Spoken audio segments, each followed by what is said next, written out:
من الشیطان اللعین الرجیم بسم اللہ الرحمن الرحیم الحمد للہ رب العالمین الصلاۃ والسلام علی اشرف الانبیاء والمرسلین سیدنا و مولانا ابی القاسم محمد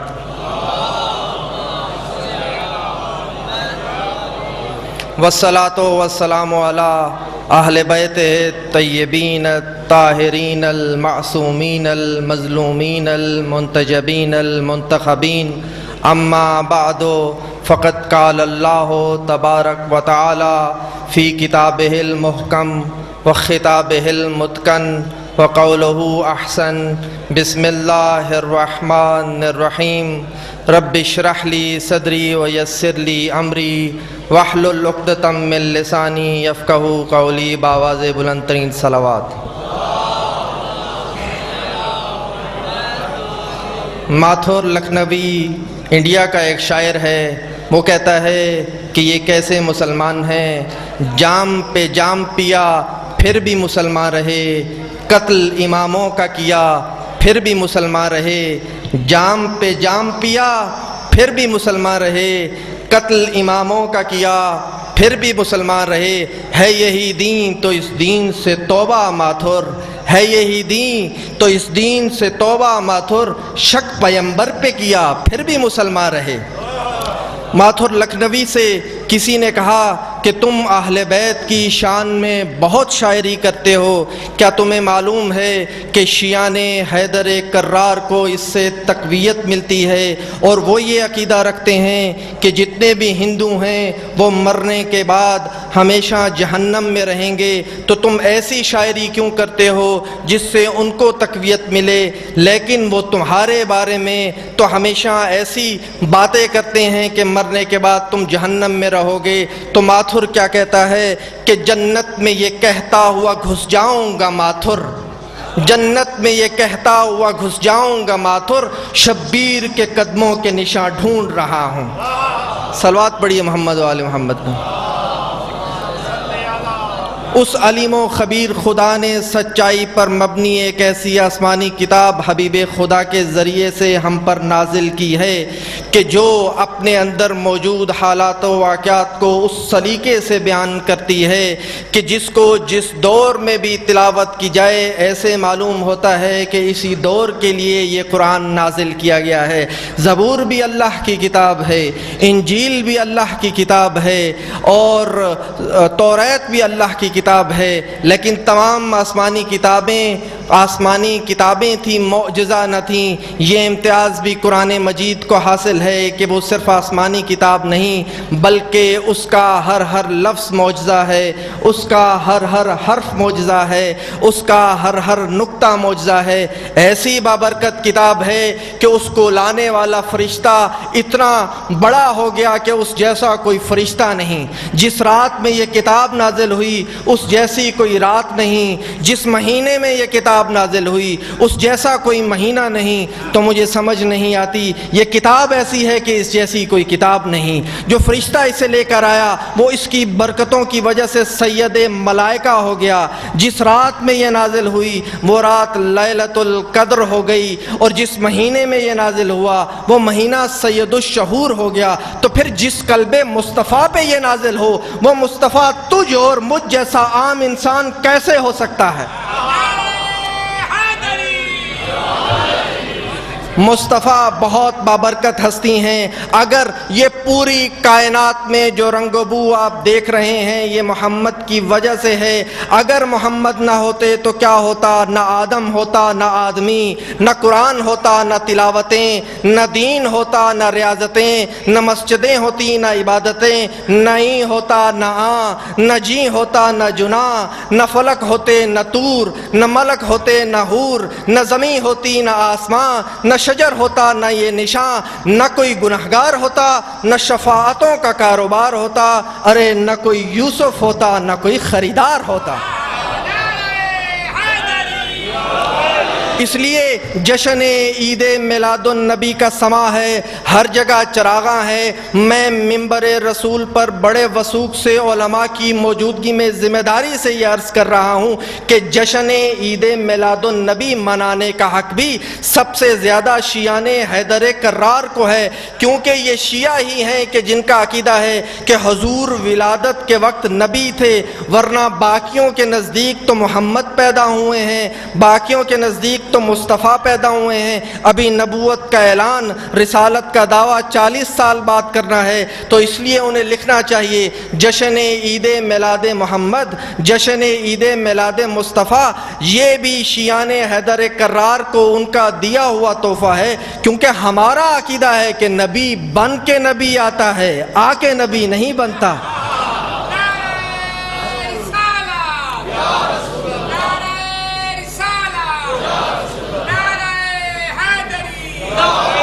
کیونکہ خود نبی فرماتے ہیں کنتو نبیم و آدم و بین الماء و تین، میں نے یہ کنتو صرف 3 مقامات پر دیکھا۔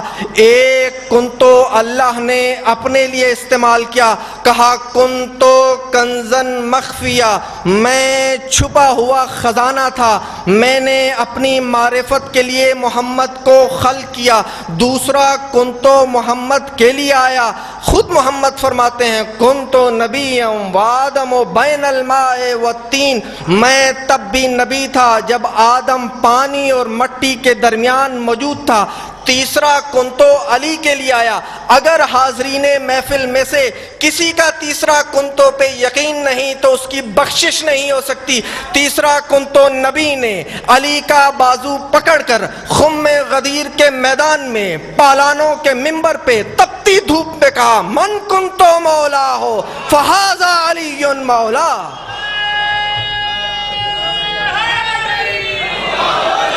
اور یہ نعرہ حیدری جب ہم لگاتے ہیں تو بہت زور سے لگاتے ہیں۔ ایسے ہم پر اعتراض کیا جاتا ہے کہ یہ لوگ نعرہ تکبیر تو بہت آہستہ لگاتے ہیں، نعرہ رسالت تو بہت آہستہ کہتے ہیں، نعرہ حیدری میں انہیں کیوں کرنٹ لگ جاتا ہے؟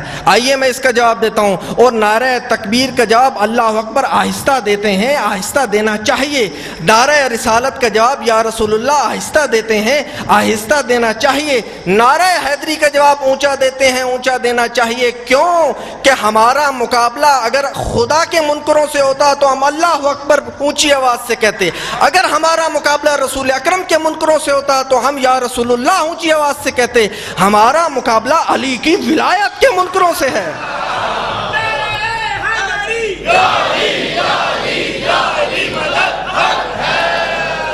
اور قرآن ایک ایسی آسمانی کتاب ہے جو بہت بابرکت ہے۔ اس سے پہلے جتنے بھی نبی آئے ہیں اللہ نے فرمایا آسمانی کتاب زیادہ افضل ہے، اس لیے اے داؤد زبور لینی ہے تو آپ کو میرے پاس آنا ہوگا، اس لیے اے عیسیٰ انجیل لینی ہے تو آپ کو میرے پاس آنا ہوگا، اے موسیٰ اگر آپ کو توریت لینی ہے تو کوہ طور پہ آنا ہوگا۔ لیکن اے نبی تو میرا حبیب ہے، تو جہاں جہاں جائے گا میں وہاں وہاں قرآن نازل کروں گا۔ اگر تو چادر کے نیچے ہوگا تو آیت چادر کے نیچے آئے گی، تو غار میں ہوگا تو آیت غار میں آئے گی، تو سفر میں ہوگا تو آیت سفر میں آئے گی، تو حضر میں ہوگا تو آیت حضر میں آئے گی، تو عشیر میں ہوگا تو آیت عشیر میں آئے گی، تو غدیر میں ہوگا تو آیت غدیر میں آئے گی۔ لیکن غور فرمائیے کہ وہ نبی جس کو اللہ نے قرآن لینے کے لیے اپنے پاس نہ بلایا، جیسے ہی 13 رجب کو خانہ کعبہ میں نعت کے قرآن کی جھلک پڑی تو اس اللہ نے کہا اے محمد اب تجھے بھی گھر نہیں بیٹھنا، خود جا کے علی کو لینا ہے۔ سلسلہ ہدایت چل رہا ہے، قرآن میں ہے انا اول بیت، سب سے پہلے جو گھر بنا وضع للناس، وہ لوگوں کے لیے تھا، للذی ببکہ، وہ رونے والی سرزمین پہ ہے، کس لیے ہے؟ ھدی للعالمین، تمام انسانوں تمام لوگوں کی ہدایت کر رہا ہے۔ خانہ کعبہ میں 360 بت پڑے رہے، کبھی اس نے ہدایت نہ کی۔ مشرکین مکہ اور خانہ کعبہ کے گرد برہنہ ہو کر طواف کرتے رہے، کبھی اس نے ہدایت نہ کی۔ مفسرین قرآن یہ کہتے ہیں کہ اسلوب قرآن یہ ہے کہ وہ تذکرہ کبھی ظرف کا کرتا ہے مراد مظروف ہوتا ہے، کیونکہ ظرف کی عزت ہمیشہ مظروف کی وجہ سے ہوتی ہے۔ جیسے خالی گلاس کبھی پیاس نہیں بجھاتا جب تک اس میں پانی نہ آ جائے، ویسے خالی خانہ کعبہ کبھی ہدایت نہیں کرتا جب تک اس میں حیدر کرار نہ آ جائے۔ وقت کے دامن میں گنجائش نہیں، اس لیے میں زیادہ وقت نہیں لوں گا۔ تو تاریخ یہ کہتی ہے کہ تاریخ جہاد اور تاریخ جو فساد ہے وہ بہت پرانی تاریخ ہے۔ سب سے پہلے فساد کیا ہے شیطان نے۔ شیطان بھی کتنا شیطان ہے، اس نے کیسا فساد کیا۔ اللہ جانتا تھا کہ یہ خلافت کی تمنا میں 6 لاکھ سال عبادت کر کے نوری مخلوق کے درمیان آ گیا ہے، اب یہ تمنائے خلافت میں عبادت کر رہا ہے۔ اللہ نے کہا میں جب اس پتلے کو سجا لوں گا اور اس کو سوار لوں گا، اے فرشتوں اس کو سجدہ کرنا، اور سجدہ تب کرنا جب میں اس میں روح پھونک دوں۔ یعنی مسجود ملائکہ آدم کی ذات نہیں ہے، روح پروردگار ہے۔ مسجود ملائکہ روح پروردگار ہے، لیکن کیا کیا شیطان نے؟ شیطان آگے بڑھ کے کہتا ہے کہ میں اس کو سجدہ نہ کروں گا، لعنتی ہو گیا۔ اللہ نے اسے بے دخل قرار دے دیا، قیامت تک کے لیے لعنتی قرار دے دیا۔ تو غور فرمائیے، جو شیطان ایک سجدے کا منکر ہو کے قیامت تک لعنتی بن گیا، تو ہزاروں نمازیوں کا قاتل مومن کیسے ہو سکتا ہے؟ ہزاروں نمازیوں کا قاتل۔ اب شیطان فساد کی تاریخ برپا کر رہا ہے۔ رشوت کی سب سے پہلی پیشکش کی ہے اس نے اللہ کو، کہنے لگا اے پروردگار میں زمین کے چپے چپے پہ سجدہ کروں گا اگر تو مجھے یہ سجدہ کرنے سے منع کر دے۔ تو جو خدا نے جواب دیا وہی عبادت کی پالیسی ہے، وہی اس مجلس کے میں آپ کے لیے ہدیہ ہے۔ اللہ نے فرمایا کم بخت تجھے کس نے کہا ہے کہ میں محتاج عبادت ہوں؟ تو عبادت کر کے مجھ پر احسان نہیں کرتا، میں محتاج عبادت نہیں، میں لائق عبادت ہوں۔ تو سلسلہ جو اسلام کی تاریخ کا بڑا ہے تو وہ رسول اکرم اور علی اور اولاد علی کی محنتوں سے ہم تک پہنچا ہے۔ مکہ کا موسم ہے، سرزمین میں رسول اکرم موجود ہیں۔ کیا دیکھتے ہیں کہ ایک خاتون ہے، گھر سے باہر نکلی، سر پہ بہت زیادہ بوجھ لا کر، گھر سے نکلتے ہوئے اتنا غور بھی نہ کیا کہ میں یہ بوجھ نہ اٹھا پاؤں گی۔ خلق عظیم کی منزل پر موجود ہے محمد مصطفیٰ، اس کو اس کے گھر تک چھوڑ کر آئے۔ کیوں کہ سیدوں کا یہ پرانا طریقہ ہے کہ باہر کی خواتین کو گھر تک چھوڑ کر آتے ہیں۔ تو گھر تک گئے، اس کے ساتھ بہت نیک برتاؤ کیا۔ جب اتنا اچھا اخلاق پیش کیا تو وہ کہنے لگی آپ نیک ماں باپ کی اولاد لگتے ہیں۔ کافرہ ہے مگر جانتی ہے کہ رسول اکرم کے ماں باپ نیک سیرت ہیں۔ یہ کیسے مسلمان ہیں کہ جو رسول اکرم کے ماں باپ کو بھی کافر کہتے ہیں؟ اور اس کے بعد کہنے لگی کہ مکہ میں کوئی ایسا آیا ہوا ہے کہ جو جادوگر ہے، اپنی باتوں میں لوگوں کو قابو کر لیتا ہے، تم مجھ سے بچ کے رہنا۔ محمد مصطفیٰ خلق عظیم کی منزل پر ہیں۔ جتلایا نہیں کہ وہ محمد میں ہوں۔ جانے لگے تو پوچھا اس نے کہ آپ اپنا نام تو بتاتے جائیں، تو مبارک لبوں سے آواز آئی محمد۔ کہنے لگی کہ مجھے آپ اپنا کلمہ پڑھائیے۔ اسی سلسلہ ہدایت کو آگے لے کر چلے ہیں کہ ایک روایت کہتی ہے کہ ایک شخص جو بہت ہی طاقتور تھا، حضرت علی کے مقابلے میں آیا، جنگ لڑی، جسم پہ بہت قیمتی لباس زیب تن کیا ہوا ہے۔ علی نے جب سر قلم کیا تو پوچھا کسی نے، چل پڑے علی قلم کرنے کے بعد، کہ آپ نے اس کے جسم سے قیمتی لباس کو کیوں نہ اتارا؟ تو خود علی نے کہا میں جہاد اس کی خوشنودی کے لیے کرتا ہوں، اپنے نفس کی تسکین کے لیے نہیں کرتا۔ تو یہ سلسلہ ہدایت آگے چل رہا ہے۔ جہاد اور فساد میں وہی فرق ہے جو ایک بدماش کے چاقو میں اور ایک ڈاکٹر کے اوزار میں ہوتا ہے۔ جسم کو کاٹتا ڈاکٹر بھی ہے، جسم کو کاٹتا بدماش بھی ہے، لیکن بعض اوقات ڈاکٹر جسم کو کاٹ کر دل کو باہر رکھ لیتے ہیں، پھر بھی مریض زندہ ہو جاتا ہے۔ معلوم ہوا جو تلوار زندگی کے لیے چلائی جائے وہ جہاد ہے، جو تلوار موت کے لیے چلائی جائے وہ فساد ہے۔ جو تلوار موت کے لیے چلائی جائے وہ فساد ہے، اور جو تلوار زندگی کے لیے چلائی جائے، اس لیے جہاد کا مقصد وسعت اقتدار نہیں ہوتا، جہاد کا مقصد کشور کشائی نہیں ہوتا، جہاد کا مقصد زندگی لینا نہیں ہوتا، زندگی دینا ہوتا ہے۔ تو سلسلہ یہ آگے بڑھا ہے، اور تاریخ اسلام میں صرف 2 ہی قسم کے کردار ہیں۔ کیسے ہوا کہ 23 سال رسول اکرم نے تبلیغ کی، پورے عالم عرب کو عالم اسلام میں تبدیل کر دیا۔ 900 سال بر صغیر میں مسلمان حکومت کرتے رہے مگر کبھی انہوں نے اسلام کو نہ پھیلایا۔ نتیجہ یہ ہے جو پھیل گیا 23 سال میں وہ دین تھا، جو 900 سال میں نہ پھیلا وہ حکومت تھی، وہ دین نہ تھا۔ اس لیے سلسلہ آگے بڑھا ہے، اور اسلام کی تاریخ میں صرف 2 ہی قسم کے کردار ہیں۔ ایک وہ ہیں کہ جن پر جب وقت آیا انہوں نے اسلام کو آگے کر دیا اور اسلام کو لو لہان کر دیا۔ دوسرے وہ ہیں کہ جب بھی اسلام پر وقت آیا انہوں نے خود کو لو لہان کر دیا۔ ان میں ایک شخصیت حسین ابن علی ہیں۔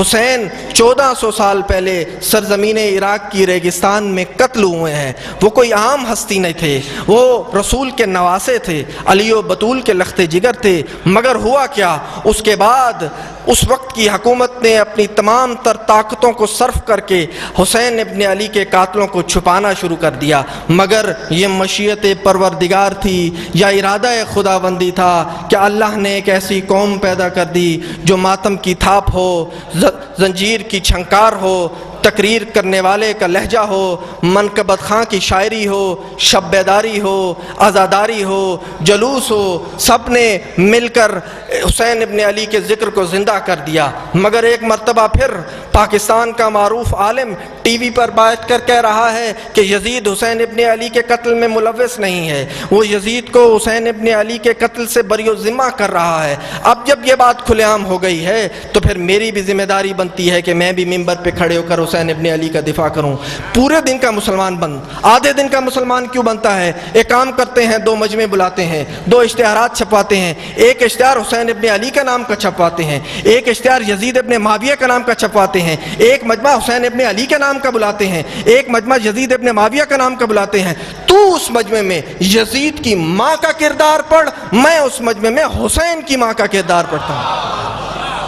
حسین ابن علی 3 شعبان کو علی و بطول کے گھر آیت قرآن بن کر پیدا ہوئے ہیں۔ یزید شام میں عذاب الہی بن کر پیدا ہوا۔ حسین نے پیدا ہوتے ہی زبان رسول کی چوسی ہے، یزید نے پیدا ہوتے ہی گھٹی شراب کی لی ہے۔ یزید کا نانا عیسائی خاندان سے تھا، حسین کا نانا وہ سید المرسلین رحمت للعالمین تھا۔ یزید کی ماں وہ میسونہ تھی کہ جس کے ناچ گانے کو دیکھ کر اس کے باپ نے اس سے شادی کی تھی۔ حسین کی ماں وہ سیدہ فاطمہ زہرا کہ جس نے ایک لمحے کے لیے بھی اللہ عبادت کو کبھی فراموش نہ کیا، جس کی حیا کا نام قرآن تھا، جس کے خادم کا نام جبرائیل تھا۔ یزید کا دادا وہ ابو سفیان تھا جس نے ساری زندگی مخالفت رسول کی۔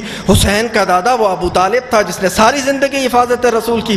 یزید کی دادی وہ ہندہ تھی جس نے جنگ احد میں حضرت حمزہ کا کلیجہ چبایا تھا۔ حسین کی دادی وہ فاطمہ بنت اسد تھی جس کی قبر میں خود رسول لیٹا تھا، جس کو کفن رسول کے کرتے کا ملا تھا۔ یزید کا ایک بھائی تھا جو پاگل ہو کے مر گیا، حسین کا ایک بھائی تھا جو مسند امامت کا دوسرا تاجدار تھا۔ یزید کا شجرہ ملعونہ تھا، حسین کا شجرہ پاکیزہ تھا۔ یزید کا شجرہ خبیثہ تھا، حسین کا شجرہ طیب و طاہر تھا۔ یزید فاسق تھا، حسین نمازی تھا۔ یزید فاجر تھا، حسین روزے دار تھا۔ اس لیے 26 رجب کو جب ولید نے بلایا ہے امام حسین کو اپنے دربار میں تو کہا امام نے، اے ولید مجھے بتا میں یزید کی بیعت کروں تو کیسے کروں؟ میرے بابے جیسا اس کا بابا نہیں، میری ماں جیسی اس کی ماں نہیں، میرے دادے جیسا اس کا دادا نہیں، میری نانے جیسا اس کا نانا نہیں، میری نانی جیسی اس کی نانی نہیں۔ تو اس لیے اے ولید تو لکھ دے یزید کو کہ تو اپنے ہزاروں لے کر کربلا کے میدان میں آ جا، میں 72 لے کر آتا ہوں اور قیامت تک ہر حلال زادے کو یہ کہنے پہ مجبور کر دوں گا، حسین زندہ باد ہے، یزید مردہ باد ہے۔